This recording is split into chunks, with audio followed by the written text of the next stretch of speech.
Agora sim. Boa noite.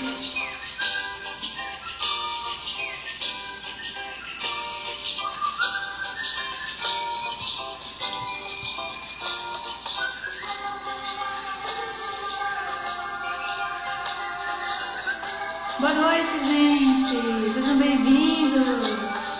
Coisa boa ter vocês aqui com a gente hoje. Mais uma live. Esse mês a gente vai conversar sobre o autismo, conscientização. Hoje temos uma convidada especial, uma conversa muito especial para todos nós. Para a gente ampliar nosso conhecimento. Sejam bem-vindos. Obrigada pela sua presença.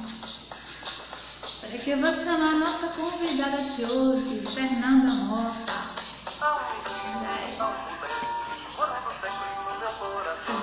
Toda vez que o adulto balança, ele vem pra me dar a mão.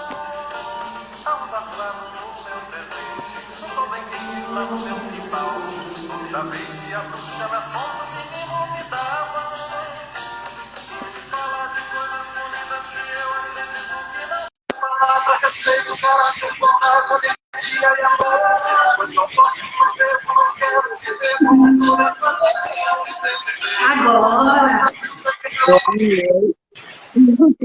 Boa noite, Fernanda. Boa noite, pessoal. Sejam bem-vindos à nossa live. Assunto de hoje. Eu quero apresentar a vocês nossa convidada, Fernanda Mota, psicóloga clínica, com formação em TA, está se especializando, né, Fernanda? E com formação, Isso, TEA.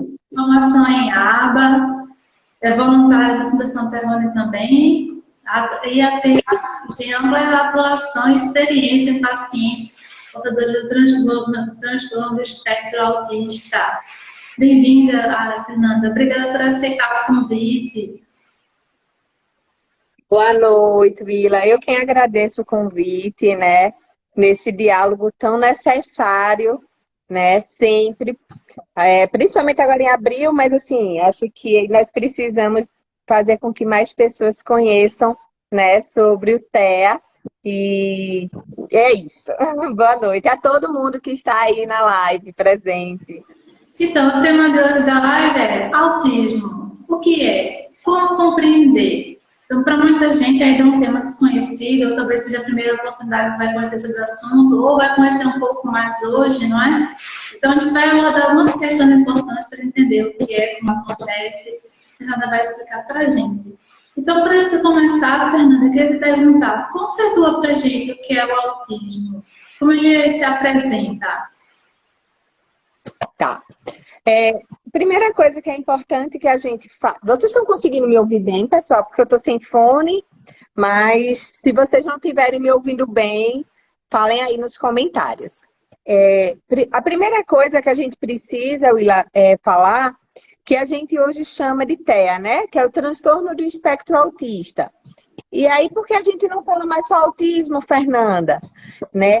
Porque antes existia o que a gente chama de transtorno autístico, que foi descoberto em 1943, né? Lá por Kanner. Quer dizer, não é nada novo, né, pessoal? E aí, o transtorno de Asperger, em 1944, foi descoberto por Asperger, né? Então, ele já mostrava em seus estudos apontamentos falando sobre o Asperger. E aí, o que é que acontece?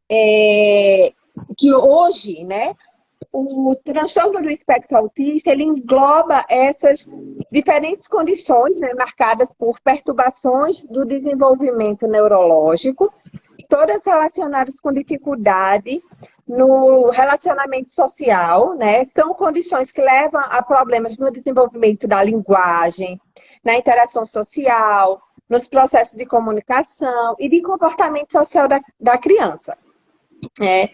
Então, ele está classificado hoje dentro dos transtornos do desenvolvimento, certo? E aí hoje a gente utiliza o TEA, porque como eu disse, né, o transtorno autístico e o de Asperger, hoje eles estão juntinhos, né? E aí a gente utiliza somente o TEA, mas aí é importante dizer que, como a maioria das pessoas, e nós utilizamos na nossa fala autismo, porque as pessoas conheciam e se caracterizam mais com o termo autismo do que TEA, né? Até as mães, às vezes, quando chegam com o diagnóstico, doutora, eu não sei se ele tem TEA ou se tem autismo. E eu acho interessante, né? Porque é preciso que a gente converse um pouco porque dessas mudanças e porque hoje a gente tem essas mudanças aí na forma de chamar. Então, quem tem TEA até autismo tem, né? Tem sim, é a mesma coisa. Sendo que o TEA ele é um pouquinho mais amplo, né? E é o que a gente vai falar aqui hoje. Então, Consegui responder? exemplificando algumas características comportamentais do autista, para a gente entender um pouco melhor como é que é essa interação social. Porque para Tá. quem não conhece pode achar estranho, mas para poder a gente se ambientar um pouco mais no TEA, certo? Tá certo. Então, os sinais do TEA, na verdade, ele existe o comportamento. Quando a gente vai fazer uma avaliação de uma criança, o que é que a gente observa? Existem determinados comportamentos que eles são chamados de comportamentos típicos, que estão dentro daquilo que é esperado para o desenvolvimento infantil, dentro de cada faixa etária, e outros comportamentos que a gente observa como atípicos, que não são tão esperados para aquela faixa etária. E a partir disso é que a gente vai começando a ver essas características da criança com TEA. Quais são esses comportamentos, Fernando, que a gente pode observar? Crianças que, ao invés de observarem, terem mais atenção com pessoas, elas focam mais em objetos, em coisas, ao invés de interagir com o outro. Que às vezes, gente, olha, eu vou sempre falar que às vezes, por quê? Porque nem toda criança com TEA vai apresentar sempre as mesmas características, tá? Existe sim uma variação, certo? E a gente precisa observar e respeitar isso na hora que você recebe o diagnóstico. Ah, mas meu filho não faz isso, não faz aquilo, né? Enfim, e aí onde a gente precisa avaliar. A ecolalia, que é aquela fala repetida, repete, a gente acabou de falar. Eu acabei de falar. Aí você disse, acabou de falar. Em vez de responder, eu pergunto, como é seu nome? Em vez de você dizer, meu nome é Willa. E aí a criança vai lá e diz, como é seu nome? Porque foi a pergunta que eu acabei de fazer para ela, né? E aí ela muitas vezes responde com a mesma pergunta que eu acabei de falar para ela. Então, é o que a gente chama de ecolalia, né? Que é essa repetição de frases ou palavras, enfim. Então, assim, e aí, outras características que a gente observa, que estão dentro desses comportamentos rígidos, tá? Porque, assim, o autismo, ele se apresenta, e aí eu já vou falando sobre a apresentação, porque uma coisa vai entrando dentro da outra, né? Porque os sinais, eles aparecem nos primeiros meses de vida, né? Como uma criança que não mantém aquele contato visual efetivo. Por que eu estou falando desse contato visual efetivo? Mas ele olha para mim. Por quanto tempo? Ele foca a atenção em você ou ele passa a vista? Eu olhei, mas eu não passei 20 segundos com a minha atenção, o meu olhar focado em você. Então, assim, a gente já percebe ali no bebezinho aquele contato visual prejudicado, né? Prejudicado com prejuízo, que não é efetivo, né? Quando é chamado pelo nome, também não responde, então é como se não entendesse. E aí onde entra, que muitas mães pensam que as crianças são surdas, né? Ele tá com atraso de linguagem. E também, doutor, eu falo e parece que ele não me escuta. Eu acho que ele é surdo, né? E na verdade não é, né? Essa atenção aí que tá prejudicada. Aquela criancinha, aquele bebê, tô falando lá de bebê, tá, gente? Que não aponta, como eu disse, se interessa mais por objetos do que por pessoas, não entende aquela brincadeira do achou, né? Quando a gente tá procurando. Né? Então, basicamente, o autismo ele vai ter deficiências sociais de comunicação, interesses restritos, e aí essas deficiências sociais e de comunicação, me refiro ao relacionamento com os pares, com as outras pessoas, brincar com outras crianças, interagir com a família, observar o que a família está fazendo, comunicar, relatar, né? O que é que aconteceu na escola? E aí aquela criança relatar, né, para a família o que foi que aconteceu. Ah, brinquei no parquinho, a professora deu aula de português. Muitas vezes essa comunicação não existe, né? Ela está prejudicada. Ela pode, e aí onde entra a questão do tratamento, que a gente vai falar um pouquinho mais à frente, mas naquele primeiro momento ela está, sim, prejudicada. E são crianças que têm interesses restritos, ou seja, que a gente chama de hiperfocos, né? Então, por exemplo, são crianças que... E é engraçado que elas têm alguns interesses restritos e específicos, né? Gostam muito de observar coisas que giram, hélice de helicóptero, ou o pneu. Ah, ela gosta de carro. Às vezes não. Às vezes a criança ela só gosta de observar o pneu, porque o pneu fica girando, né? Ventilador, ar-condicionado, coisas que são atípicas, né, para uma criança, por exemplo, né, quais são, como é que funciona um ar-condicionado, dinossauro, né, crianças muito pequenininhas e elas só gostam de dinossauro, ou só gostam do Pocoyo, enfim, não é preferência, tá? A preferência todos nós temos. A gente está falando de crianças que só dá atenção, só gosta daquele mesmo tipo de objeto ou de coisas. E aí você pode apresentar o que foi, não chama a atenção dela, porque ela está focada naquele único objeto, né? E aqueles comportamentos repetitivos, né? Então, assim, que pode estar nos flaps de mão, né? Que é aquela criança que fica balançando as mãos, ou os braços, ou os pés, as pernas, ou o corpo, ou indo para frente, para trás, né? Então, esses comportamentos repetitivos, né? Toda vez que acontece, aí às vezes acham que é só essa desorganização acontece só quando ela está com algum problema, e não é. Às vezes, quando ela está no estado de grande euforia, de alegria ou de tristeza, alguma emoção que ela não, muitas vezes até não está conseguindo ali lidar naquela situação, e ela vai apresentando ali aquele comportamento diferente da maioria das outras pessoas, né? Que muitas vezes verbaliza. Eu não gosto desse cheiro, ou estou triste, ou estou feliz, mas de forma verbal. E muitas vezes essas pessoas, eu não vou falar só crianças, tá? Porque são crianças, adolescentes, adultos, nem sempre o diagnóstico consegue ser feito na infância, mas ela apresenta esse comportamento, né, atípico, né? Que a gente chama de atípico porque a gente espera que aquilo ali seja falado, né, e não expressado ali pelo corpo, como muitas vezes acontece. Consegui responder? Conseguiu, muito bem. Então, Fernanda, já que existe essa dificuldade dela se expressar, e às vezes até para quem não está acostumado de interagir, como é que acontece essa interação do paciente que tem um TEA com as outras pessoas, né?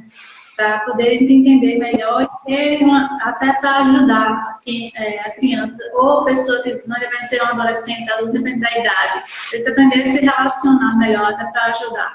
Como é essa interação dele com as outras pessoas? Ou com o ambiente ele se encontra, com um ambiente novo? Como é que acontece? Como é que a gente pode entender isso? Veja, não existe uma forma única, né? E é por isso que muitas vezes as pessoas ficam sem saber como agir.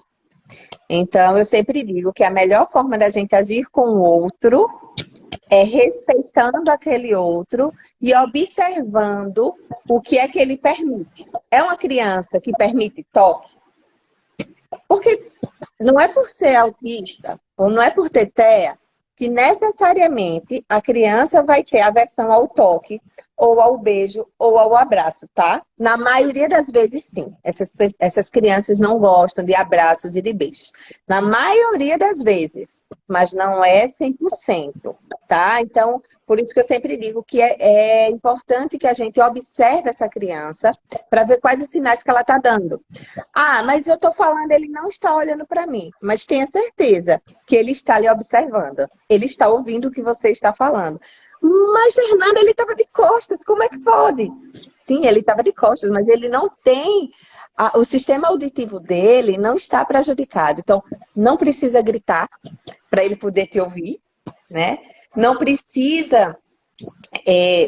inclusive, muitas crianças com autismo, ele tem sensibilidade auditiva, então o melhor é que você não fale alto ou não chegue. Não são todas, tá?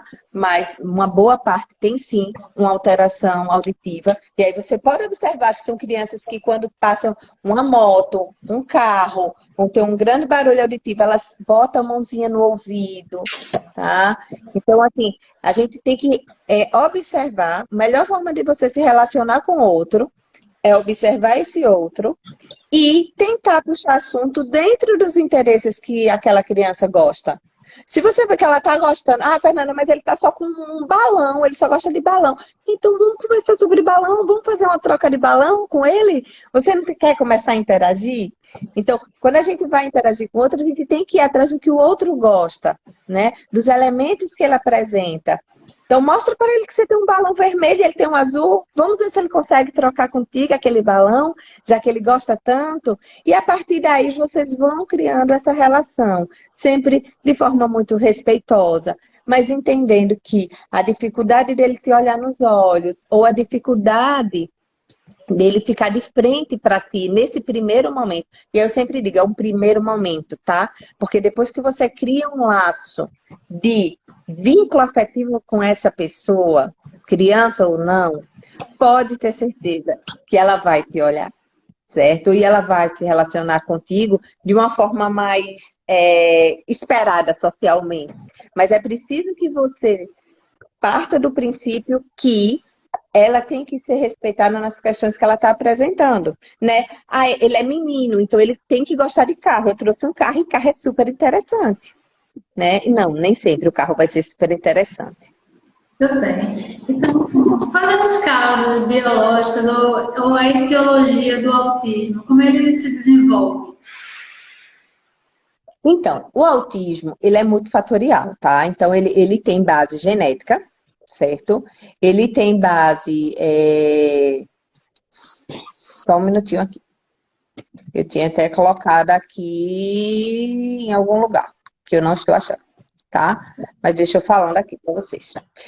Bom, ele tem base, ele tem a base genética, certo? Mas aí tem uma fala como é o nome dela? É nutricionista. Ai, Marcelino, esqueci agora o nome dela. Por isso que eu tenho anotado a fala dela, que eu ia dizer isso para vocês. Eu até anotei a frase dela, na verdade, mas não estou achando aqui. Como ele é multifatorial, ele vai depender dessas condições, tanto genéticas como ambiental, tá? As toxinas, a alimentação. Ele não tem uma única causa, tá? São vários fatores que vão desencadear o autismo. Porque você pode ter uma predisposição genética e não desenvolver.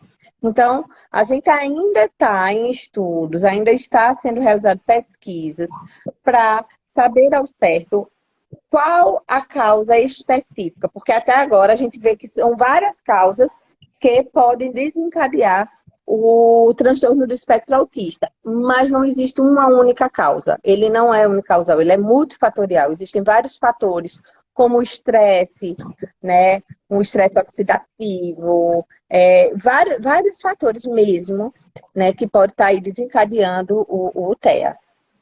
Então, durante a gravidez, a mãe que consumir álcool ou fazer uso de drogas, esse pode ser um fator causal para desencadear o TEA na criança? Pode ser um dos fatores, mas ele não é o que vai causar, certo? Então, porque a gente tem muitas pessoas que são dependentes químicas, né? De diversas ordens e não por isso seus filhos vão ter autismo. Então, assim, Isso não é um fator que vai causar diretamente o autismo, mas ele pode estar entre os fatores, certo? Pode ser uma das questões a contribuir, mas ele não é o fator desencadeante do autismo, não, certo? Nem o álcool, nem outras drogas também, mas pode contribuir. Importante saber isso. Em que momento o TEA pode ser diagnosticado e quais são os elementos de diagnóstico do TEA? Como ele é feito? Então, não há uma idade fixa, certo? A partir do qual o autismo pode ser diagnosticado. Em casos de atrasos graves do desenvolvimento, algumas alterações podem ser vistas antes dos 12 meses de idade, certo? Essa criancinha que balbucia, a criança é muito calada, não apresenta nenhuma expressão, né? Porque a criança não faz expressões como as que eu estou fazendo aqui com a minha sobrancelha, né? Então ela não gosta de abraços nem de beijos, não reage a sons, né? Não reage, você brinca com a criança e a criança está lá. Oh, que bonitinho! Mesma expressão, né? Ela não reage àquele som, você chama aquela bebê, olá, oi Maria, e a criança está lá, com a mesma expressão, às vezes olhando para o outro lado, porque um bebê, ele já consegue te responder a esse chamado muito cedo, né? Quando chamado pelo nome. E a criança com TEA, ela não emite nenhuma resposta. Então, assim, isso já é um dos fatores para uma criança com autismo grave, né? Que já começa a apresentar. Se os sintomas forem mais sutis, é mais comum serem observados a partir dos 2 anos. Que a gente fala que é aquela criança que tem um TEA mais leve. Então, a gente não consegue identificar porque ela apresenta muitos desses sinais, mas ainda assim ela tem TEA. Então, como o autismo ele não é doença, né? Portanto, ele também não tem uma cura. Então, quanto antes for diagnosticado, quanto antes poderá ser controlada essa qualidade de vida dessas crianças, né? Então, assim, a gente fala que é importante observar qualquer atraso no desenvolvimento infantil. Qualquer atraso no desenvolvimento infantil, é importante a gente estar atento e procurar os profissionais, porque como o autismo ele é diagnosticado através de uma avaliação clínica, né? Então, assim, é muito importante que a gente não ache que aquele atraso ele é porque a criança está no tempo dela.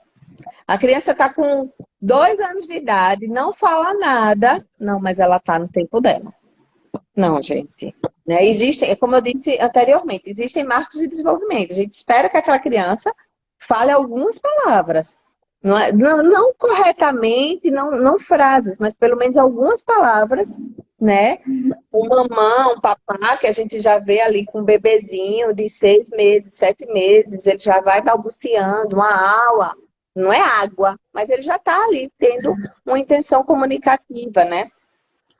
Então, assim, é muito importante que a gente observe esses sinais de desenvolvimento, que ele já vem com alteração desde bebezinho, antes dos 12 meses. Então, é como eu te disse, né? Não existe uma idade específica, Certo. mas o quanto antes, né, a gente tiver um diagnóstico precoce, a gente consegue fazer uma intervenção. E como ele é um transtorno do desenvolvimento, então se a gente começa a atuar nesse desenvolvimento que está ali afetado, a gente consegue haver uma melhoria na qualidade de vida dessa criança, potencialmente. Então, os ganhos a gente percebe que é de 80%, crianças que começam 80%, 90% com intervenção precoce, antes dos 3 anos. Intervenção precoce, estou me referindo. Intervenções que são realizadas na criança antes dos 3 anos de idade, certo? Que antes as pessoas diziam, não, o diagnóstico só com 7 anos. Gente, 7 anos é tarde. Né? A gente espera que essas crianças sejam diagnosticadas com 18 meses, 24 meses, né? Que no caso é 1 ano e meio ou 2 anos de idade, para que a gente consiga ali evoluir exatamente para quando ela chegar com 4, 5 anos, ela está com o desenvolvimento o mais esperado possível para aquela idade dela. Certo. Então, um caso assim, uma criança com TEA leve, com sinais leves, pode passar despercebido da atenção dos pais e saber ser descoberta de uma criança grande ou já adolescente? Isso pode passar despercebido? Sim, com certeza. Inclusive, é uma das grandes dificuldades que nós temos hoje, né? Isso é um entrave muito grande, porque muitas vezes a criança ela não tem atraso de linguagem. Então a criança ela fala, certo?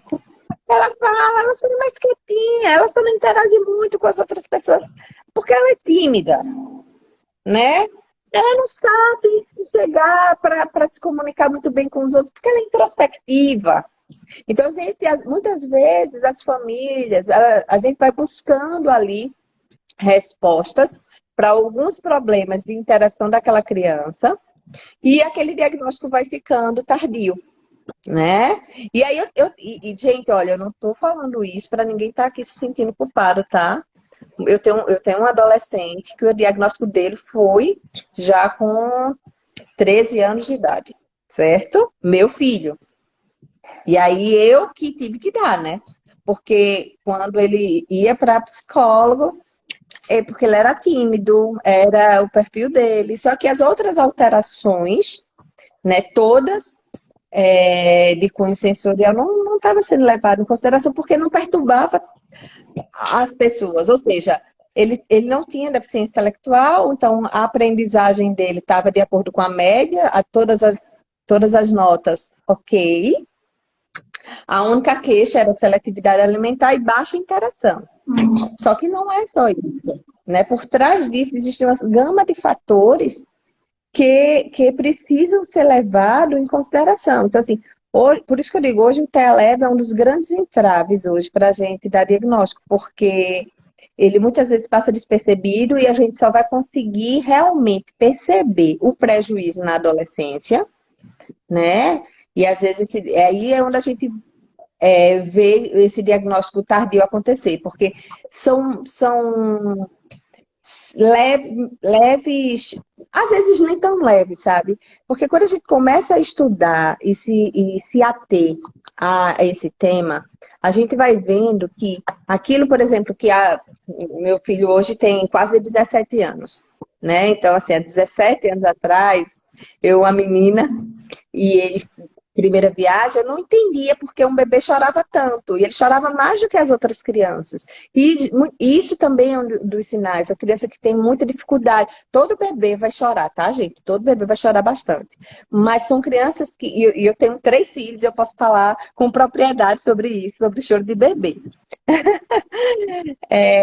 Não apenas estudo de desenvolvimento infantil, mas vejo na prática, né, na minha vivência aqui, como é.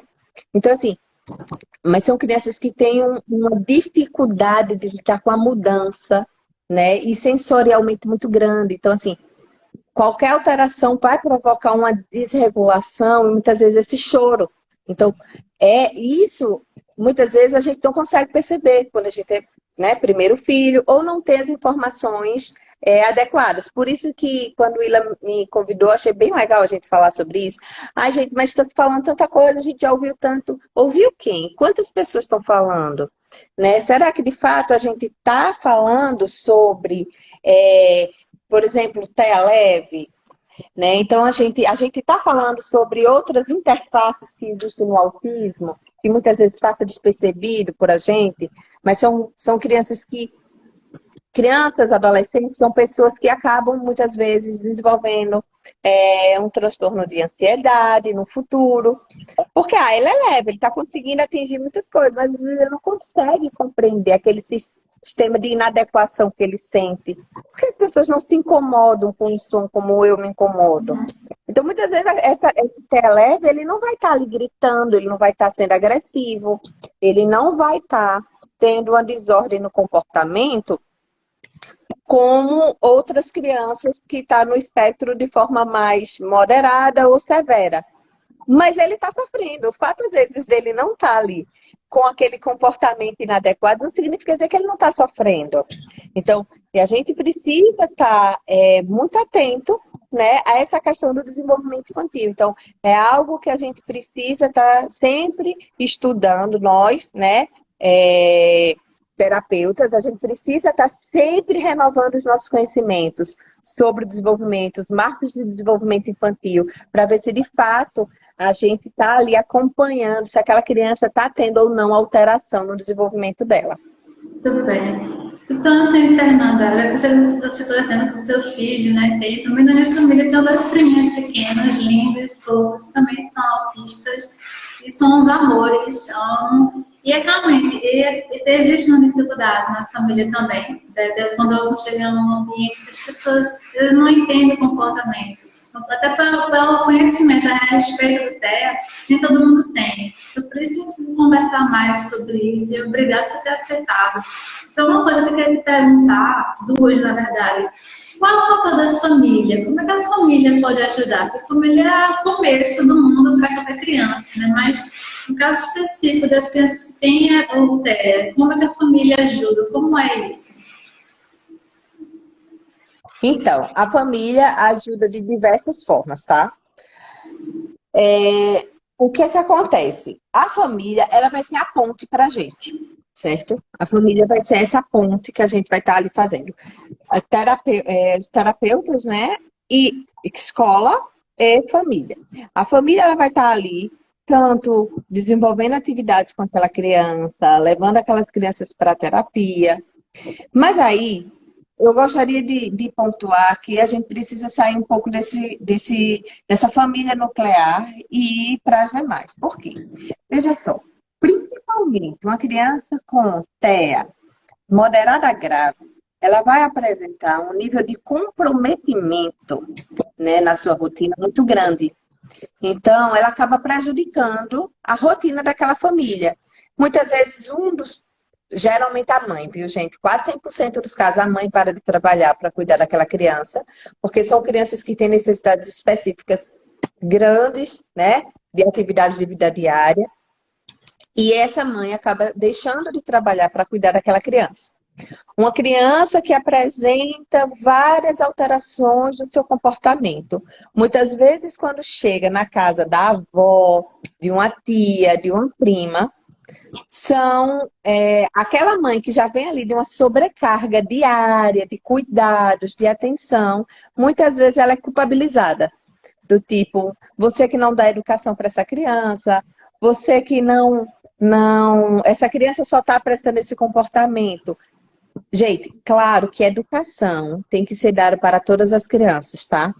Com TEA ou sem TEA. Todas as crianças precisam receberem educação. Isso daí é um ponto-chave. Não estou aqui dizendo que as famílias têm que negligenciar o processo educacional dos seus filhos. Pelo contrário, a gente precisa dessa família no tratamento, agindo, educando, elaborando atividades com essa criança. Mas nós precisamos também das outras pessoas, daquela tia, daquela prima, sem julgamento, com um olhar mais doce para aquela mãe que já vem com aquele fardo, né, com aquela carga, que muitas vezes o TEA, ele traz algumas comorbidades, né? Então, às vezes, são crianças que não dormiram, passaram a noite sem dormir. Aquela mãe tá ali, tem 2 dias que aquela mãe não dorme, e não tem ninguém para rendê-la, porque o pai não vai acordar à noite, porque no outro dia vai trabalhar, né? E ninguém quer ficar com a criança, porque a criança dá trabalho, porque eu não sei como agir com aquela criança, né? E também não procura, né? Porque a gente também não sabe muita coisa na vida e a gente tem que estudar e aprender a lidar com as demandas que nos são apresentadas. Então, às vezes, os parentes, muitas vezes, deixam de convidar essas famílias para as festas, porque aquela criança está ali, de repente, pode apresentar um comportamento inesperado. Então, gente, assim, eu acho que eu vejo quando tu me pergunta assim, como é que essa família pode ajudar, eu vejo esses 2 lados, tá? Então, isso, tem uma pessoa aqui, Valcélia, não sei se é Valcélia, eu acho que é Valcele Ramos, né? Ajudar sem julgamentos, excelente, né? Eu acho que os julgamentos nesse momento, ele não é tão bem-vindo. Eu acho que apontar alternativas é mais válido, né? Por exemplo, Vamos pensar junto com aquela mãe, como é que a gente pode ali acalmar aquela criança, como render aquela mãe, como a gente adaptar aquela festa de aniversário, como a gente diminuir muitas vezes o som, né? Que tal convidar uma criança que tem uma sensibilidade auditiva? Que tal em respeito a ela? A gente colocar um som um pouco mais baixo, ou até mesmo não colocar o som. Que tal a gente poder fazer com que aquela criança se sinta bem naquela mesa, já que ela não gosta, tem tanta dificuldade, colocar itens que ela gosta naquela mesa, personalizar aquela mesa para recebê-la. Então, né, eu acho que a família ela pode ajudar nesse processo de trazer essa criança, né? Trazer para que essa criança se sinta mais confortável naquele espaço. E possa também ajudar aquela mãe, que muitas vezes eu falo a mãe, ou às vezes a mãe e o pai, mas na maior parte das vezes eu vejo a mãe se sobrecarregando, porque, como eu disse, é ela quem deixa de trabalhar, é ela quem tem que dar conta da casa, da criança e de levar para as terapias, que é um processo extremamente cansativo, né? Porque espera a terapia, espera a criança, tem um deslocamento de ida, de volta. Então, quem sabe aquela tia dizer assim, olha, minha sobrinha, eu vou contigo para a terapia porque eu te ajudo no caminho, né? Seja carregando uma bolsa, seja carregando aquela criança, dando um suporte. Então, acho que a família tem muito, muito a contribuir. Não só desenvolvendo as atividades que são necessárias, mas também nesse papel de ajudar, né, aquela mãe que muitas vezes está sobrecarregada. Foi dito aqui nos comentários da nossa live que às vezes a família tem dificuldade de aceitar os pais, e aí nega que a criança tenha, o TEA. Isso também é um entrave, mas Ah, sim. Sim. Assim, gente, é muito difícil, né? É muito difícil a gente. E aí eu volto, né, para aquela pessoa dizer lá, né, a questão dos julgamentos, né? É muito difícil você aceitar que o seu filho não apresenta o comportamento esperado socialmente. um padrão, Não apresenta. Oi? um padrão. Isso. Né, o que a gente considera de comportamento típicos e atípicos, né? Digamos que as crianças com TEA elas estão apresentando um comportamento atípico. E as crianças que não têm TEA apresentam um comportamento que é típico, que é mais recorrente, que a gente vê acontecer mais vezes, né? Então, acho que é melhor a gente colocar sempre nesses termos. Por quê? Porque essa criança também pode aprender aquele comportamento da idade dela, tá? E aí é onde entra o papel da terapia, né, de todo o trabalho a ser desenvolvido com essa criança. Então, assim, é muito difícil para essas famílias, né, aceitarem sim o diagnóstico e procurar ajuda, porque às vezes a família sabe que tem alguma coisa errada, mas o fato de saber que tem alguma coisa errada, ela tenta ocultar dando várias outras respostas. Mas você, quando era criança, era assim, não parava, né? Porque a gente tem muita criança com TEA que tem uma hiperatividade, né? Ou então diz, ah, não, você também não gostava de brincar com muitas pessoas. Então, assim, e aí compara um irmão com outro, ou a avó vem com esses relatos. Enfim, então existe sim também uma dificuldade de aceitação, porque a gente sempre quando vai gerar um filho, a gente espera que ele apresente todas as condições esperadas para um bom desenvolvimento. E se ele começa a apresentar algumas dificuldades, a gente nunca espera que isso esteja englobado dentro de um transtorno, né? Como eu disse lá na frente, o TEA é um transtorno do desenvolvimento, do neurodesenvolvimento. Então, assim, a gente não espera ouvir isso. A gente espera ouvir, não, isso é da idade, né? Essa criança não está falando, mas é da idade. Ele não está brincando porque ele ainda não despertou para as relações sociais, porque ele é muito pequenininho. E aí, como eu digo, né? É complicado julgar, né? Mas, assim, existem essas questões, né? De esperar, sim. Boa noite, Valdenice. Valdenice é psicóloga também, né? Até estava com a matéria, né, no jornal lá em Arapirá, que eu vi, viu, Val? Sua matéria sobre TEA. A matéria falando sobre autismo também. Então, E essa questão da família, como eu estou te falando, né, é bem complicada essa aceitação por conta disso, porque existe essa espera de que essa criança apresente esse comportamento como as outras. Porque às vezes existe uma mãe que já tem 2, 3 filhos que não apresentou nenhum transtorno de desenvolvimento. E aí tem um que apresenta, e é essa dificuldade mesmo de aceitação. Ou seja, é importante também para a criança que já foi diagnosticada com TEA, uma convivência com as outras, não isolar, né? Ter essa afetividade, deixar ela se relacionar com outras pessoas, de uma forma natural. Por favor. Proporcionar Isso, exatamente. Uma das questões que às vezes que eu acho que poderia entrar até como mito, sabe, Willa? Né? Ele não gosta não de brincar com outras crianças. E aí vai segregando cada vez mais aquela criança, reduzindo mais a criança ao ambiente, né, doméstico, a interagir menos com outras pessoas e acaba prejudicando mais ainda o desenvolvimento da sua criança, porque ela não sabe como interagir. Não é que ela não gosta de interagir. Ela não sabe como interagir. É diferente, gente. Olha, eu faço grupo com criança e é fantástico ver o começo e depois de 6 meses, assim, que a gente olha umas com as outras, como ela sente necessidade, ela pergunta pelo coleguinha que não vai, por que ele não vai, e como ela amplia o desenvolvimento dela a partir desse contato com o outro. Então, assim, vamos arrumar estratégias daquela criança brincar com outras. Vamos ensinar brincadeiras que ela possa brincar com o outro. Vamos proporcionar que esta criança comece a se relacionar com seus pares. Não é que ela vai se tornar a mais popular, mas que ela se relacione minimamente ali com algumas crianças. Minimamente eu digo, né? Pode chegar ao máximo, não é só no mínimo não. Mas assim, inicia esse processo, mesmo que seja só uma troca de objetos, mas permita que ela vá a ambientes em que ela possa ter uma troca com outras crianças. Parquinhos, festas, não tranca a criança em casa. Não faz com que ela fique ali apenas no ambiente doméstico. A gente tem que expandir, né, essas potencialidades dessa criança e não reprimir e não dificultar ainda mais esse processo de socialização dela. excelente, Fernanda. Ou seja, a ambientação e a socialização são muito importantes, né?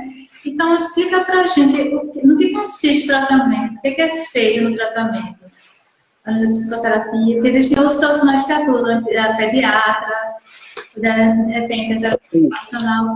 O que é o tratamento de uma criança? Qual a abordagem dessa criança com TEA? Olha, hoje, né, hoje a gente sabe que a abordagem para as crianças com TEA, porque assim, uma vez identificada a criança com TEA, as famílias devem receber informações relevantes de serviços de referências, de apoio, né, prático, de acordo com as suas necessidades individuais. Por que eu coloco suas necessidades individuais? Porque tem crianças com TEA que vai precisar, por exemplo, de um fisioterapeuta.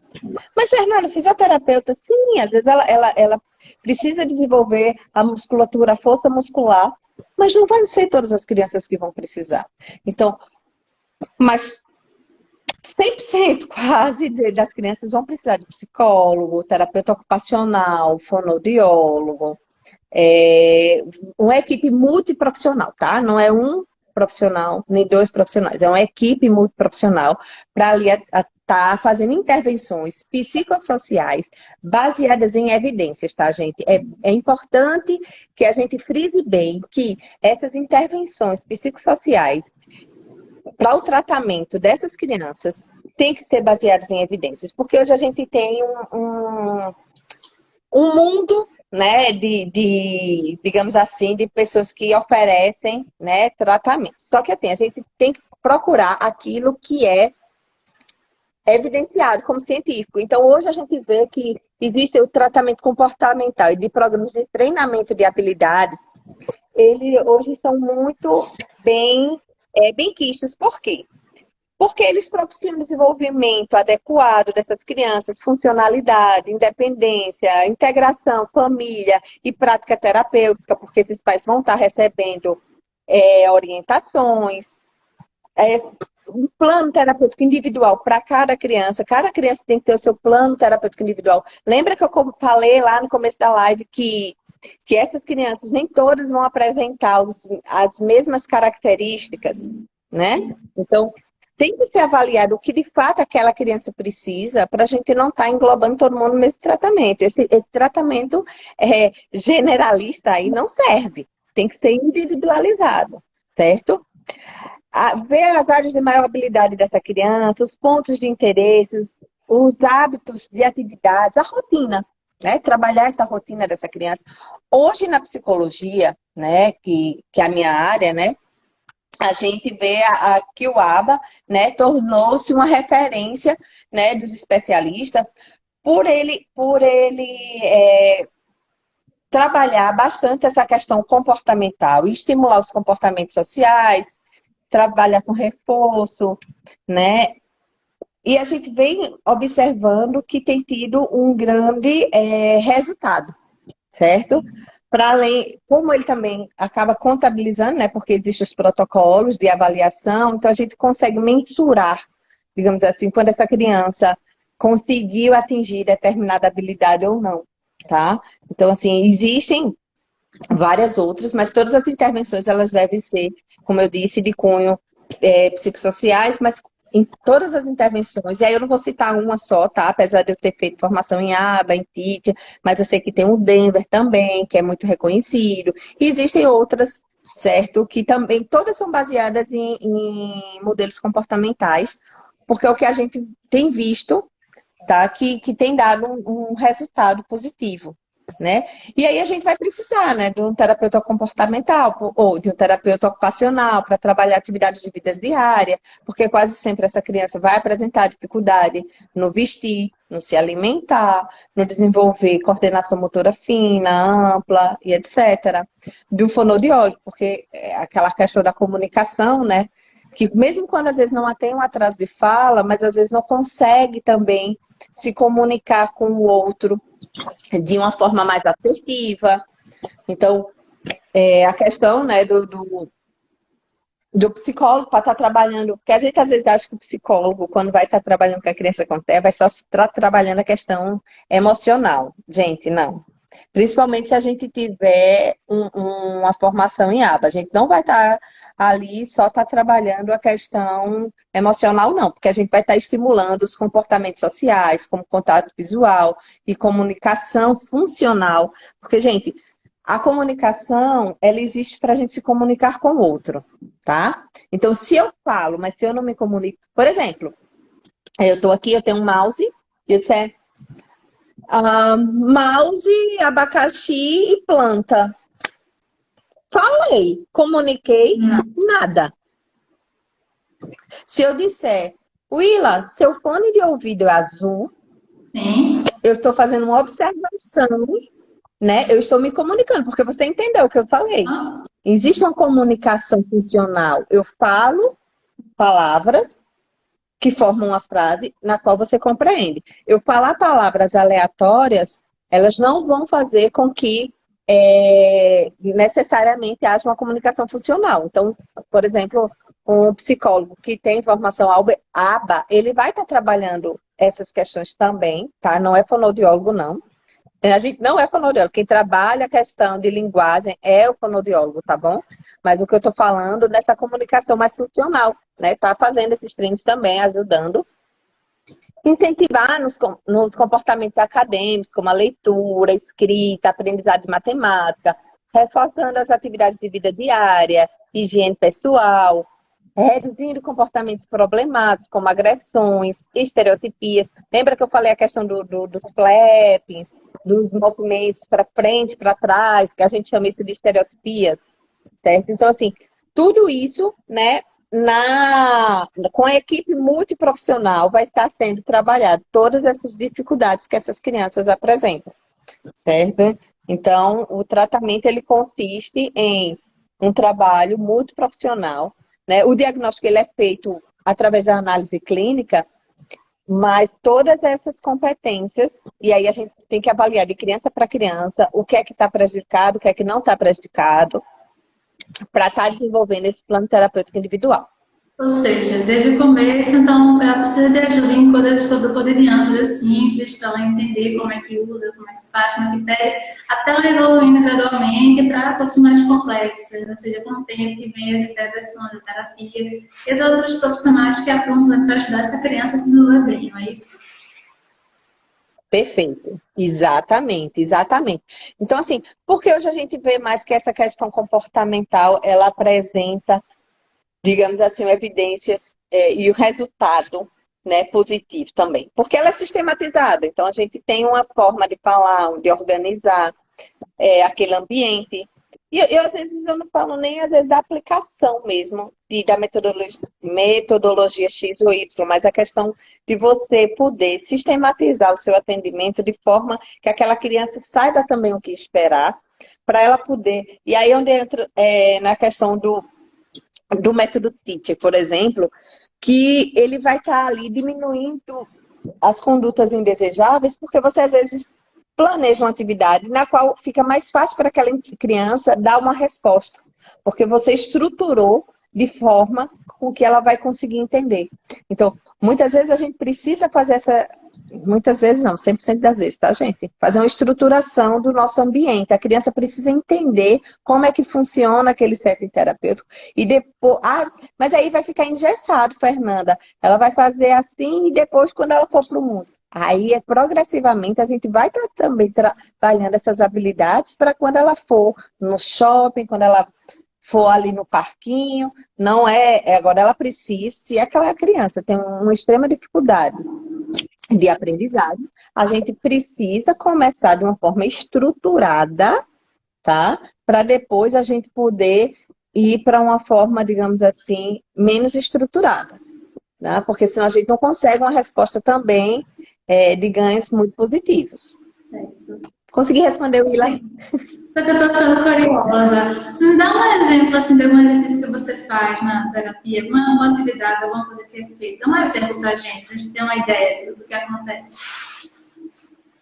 Um exemplo de algum exercício. De que Por exemplo, não, ficou claro que eu perguntei? não existe na verdade, é como eu disse, né? Não existe, o plano ele é individual. Então, assim, um exercício que a gente vai fazer, a gente tem que fazer baseado, por exemplo, naquela necessidade daquela criança.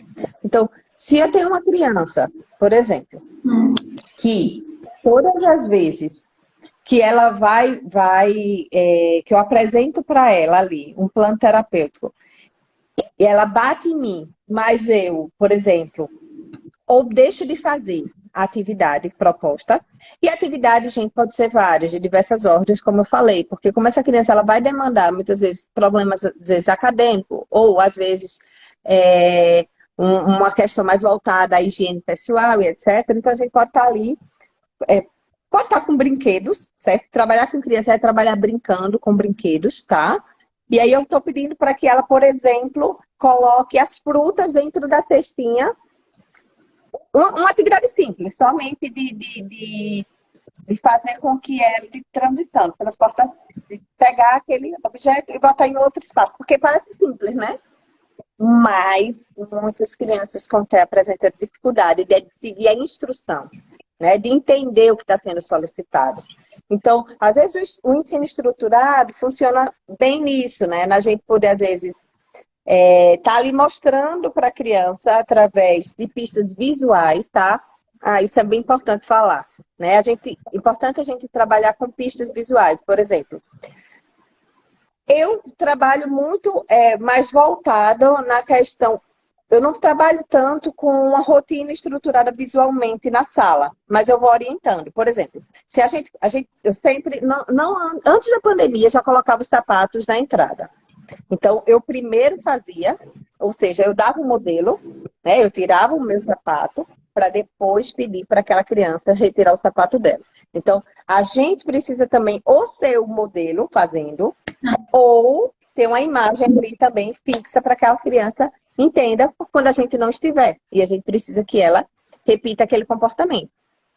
Então, como eu estava dizendo, então eu vou lá trabalhar com aquela criança e aquela criança está apresentando um comportamento inadequado, né? A gente trabalha não reforçar aquele comportamento, por exemplo, não realizando atividade, ou deixando a criança sem fazer nada, mas buscando uma forma, né, de fazer com que a gente observe o que é a dificuldade dela. É em ficar sentada? Aí a gente precisa adaptar. Muitas vezes tem atividades que eu fiz, por exemplo, com a criança sentada numa bacia de sagu, por exemplo. Certo. Porque ela tinha uma necessidade sensorial muito grande. E eu estava querendo fazer uma atividade mais estruturada, que ela me desse uma resposta, mas ela não ia conseguir sentada na cadeirinha.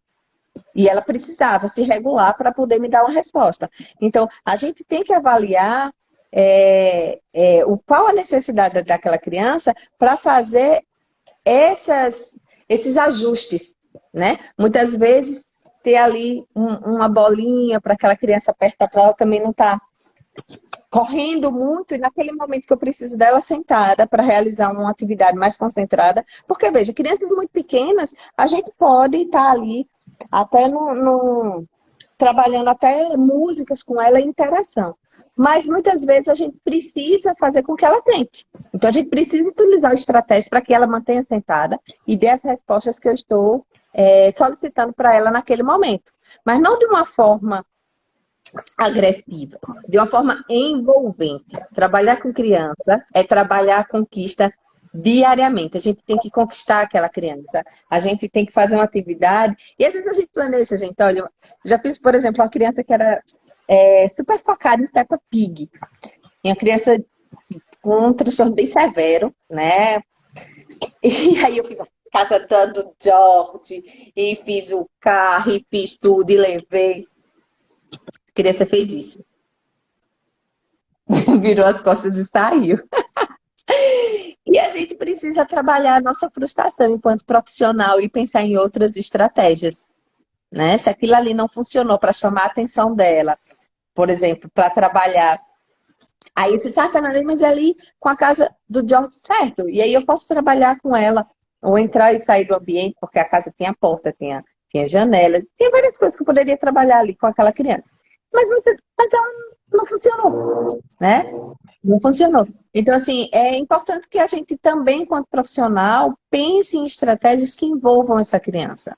Que a criança chegue e goste de ficar naquele ambiente. Que seja divertido brincar com a tia, mas que não seja algo sofrido para ela. Porque a gente não aprende, gente, nada de forma... aliás, a gente até aprende, né? Mas é uma aprendizagem que vai trazer, digamos, uma série de problemáticas emocionais quando a gente faz a aprendizagem por imposição. Então, o ideal é que a gente faça uma conquista daquela criança para que ela aprenda de forma envolvente. Então, como eu disse lá, lembra da bolinha? Quer se aproximar da criança, a criança gosta de bolinha, vamos com a bolinha. E aí a gente vai, claro, gradativamente tirando essa bolinha da sessão e vamos colocar exercícios mais estruturados. E a gente vai elaborando, aumentando o nível de dificuldade, aumentando, porque a gente quer que ela se torne funcional. A gente quer que ela melhore nas habilidades sociais. Então, a gente não vai permanecer trabalhando, por exemplo, o contato visual para sempre. Isso a gente faz lá no comecinho. Depois a gente vai mudar, né? Então, assim, e aí vai ter que utilizar de estratégias baseada nas necessidades e nos interesses daquela criança. E aí onde se torna difícil, porque você analisar um por um, ao mesmo tempo que essa dificuldade ela é envolvente, né? Porque faz com que você pare, pense, elabore, conquiste, como eu disse, tente partir disso, e aí realiza o trabalho. Perfeito, Fernanda. Muito bom, bastante esclarecedor. Pena que o tempo passa voando, a gente nem sente aqui, né? Foi tão... Já acabou? Eu nem estou vendo o horário aqui, já acabou. Nossa! Os últimos minutos da nossa live, bastante enriquecedor, né?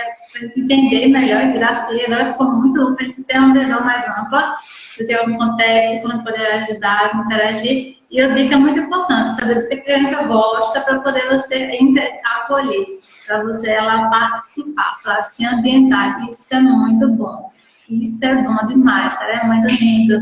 Então, eu gosto até de agradecer a você pela sua disponibilidade, aceitar o convite, agradecer a todos que estão aqui na live, que estiveram, e agradeço que fiquei muito feliz com essa proposta e com o seu desenvolvimento, né? Com certeza foi bastante enriquecedor para a gente. Eu quem agradeço, Ila, né? Eu acho que precisamos falar, né, cada vez mais, desmistificar, né, alguns mitos. A gente nem falou, né, dos mitos e verdades. Tem tanto, sabe, mitos e verdades sobre autismo, que é uma coisa horrorosa. Mas existem, né? E é preciso que a gente, muitas vezes, desmistifique, né? Uma delas, eu acho que a gente falou bem, que é essa questão de crianças com TEA não gostam de outras pessoas, é mentira, né? Elas gostam, elas têm dificuldades sensoriais, ela tem várias outras questões aí que precisam ser trabalhadas, mas não é que ela não gosta de pessoas, ela gosta sim, né? Então, assim, eu fico muito agradecida, né? Porque é importante que a gente converse sobre o assunto, porque só a sociedade toda junta que conseguimos incluir as pessoas com TEA de forma inclusiva na nossa sociedade, de forma menos discriminatória, né, gente? Menos discriminação possível, tá? Vamos trabalhar as nossas dificuldades. Não é qual é aquela dificuldade daquela criança, mas qual é a minha dificuldade de entrar no mundo dela, de compreender aquele mundinho dela e acessá-la, trazê-la até mim. Então, acho que conviver, aprender a se relacionar com a criança com TEA é também fazer uma viagem de nós mesmos para nós mesmos, né? Qual a minha dificuldade ali? Porque eu não posso me reinventar, porque eu não posso aprender uma nova forma. Então, eu fico muito, muito grata a você e a todas as pessoas, né, que estiveram presentes aqui na live, né? Algumas fazendo comentários. Então, muito obrigada a todas vocês, né, que estiveram aqui conosco. Espero ter passado um pouquinho, né, do que eu sei sobre TEA e do que eu vejo no meu dia a dia. E ficamos aí, né, para novos debates. Tendo qualquer dúvida, pode entrar em contato comigo, pode mandar mensagem que eu respondo quando dá, tá, gente? Não consigo responder de imediato, mas eu sempre respondo. Então, é isso. Porque eu que não dá tempo de perguntar agora, no seu tempo livre, se ela responde a perguntinha na caixa do Story, caixa de pergunta, fica para as pessoas que Tem pergunta? colocar alguma pergunta, aí eu depois repasso. Ah, tá certo, tá joia. Tá bem. Tá certo, Willa. Obrigada. Minha conversa Tá certo? semana, certo? Boa semana para todo mundo. Obrigada, Fernanda. Obrigada, gente. Um prazer estar com vocês aqui, bastante enriquecedor e beijo grande, se cuidem e a gente vai se vendo por aqui. Até mais. Tchau, tchau. Boa noite. Obrigada. Boa noite, gente. Que maravilha, que enriquecedor, bastante rico para esse momento, muitos esclarecimentos que a Fernanda trouxe. E agora, com certeza, temos que ter uma noção melhor para a gente poder ajudar e participar. Então, espero que tenham gostado. É isso. Isso vai se encontrando. Eu vou deixar a caixa de perguntas no story para vocês tirarem a dúvida, as curiosidades de vocês. E, à medida possível, a Fernanda vai respondendo, tá certo? Muito obrigada pela presença e até a próxima.